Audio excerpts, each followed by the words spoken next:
Assalamualaikum warahmatullahi wabarakatuh. Tabi pun kalih jo kam hagabuaya sa judulna alin. Alin jo karung jahang terpakai. Kitumbay alin jo ubat ka sana lagi hiyo. Tigedap ke dia, tigedap ke sepeda dah. Tigulung-gulung. Palasnya ni ngasan koko. Jadi ngasan koko na kukung lah bahasa na. Alin na tibutok-butok gagulok di dada sampai luk di galah jahino di alin no biasa no buat bulu istilah bulu sekedi lah. Jadi bulu sino kam suah ke lapu ibarat main kam ngetok ke penyakit sewat di badan nam so. Edo dia ti alin kirang jamatan no kadumang do lagi semaki alin.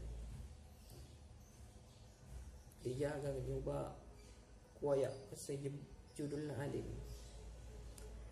Kapan sana am handok sekata demiyo uat cuti ngingok ti alin pak sekabok.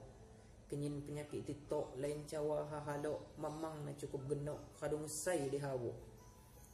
Suwa ningasan kuku setok nyecung di bangu 3 guluk ti aku jak dada tugok cekuk tugok dia. Bulu sekedi kuku macam warna kay batu tipipil kay ti ambu laju ti suwah gelo. Ti suwah ko di lapu bulu busumbu cukup sampai mentelu handok ni mamut laju. Hiyo ni laju tahu pedom ni laju niu buyun memang kay sebu andah alin seliu. Alin ti alin sekedi laju nyimbin ubat pakih maikin alin lagi mahasil. Penuh sunyin na balin alin kadu simbin kadu dapuk trikin mak lagi saya bupinyin mau lagi sepandai paham jo kadu tibay mau buat sengan nai kadu cuti saya makai paling ikah pusai sai kadu susah titetai tispok iya kadu pai maki pahadu pai. Sekian waya kam sebjudul alin. Assalamualaikum.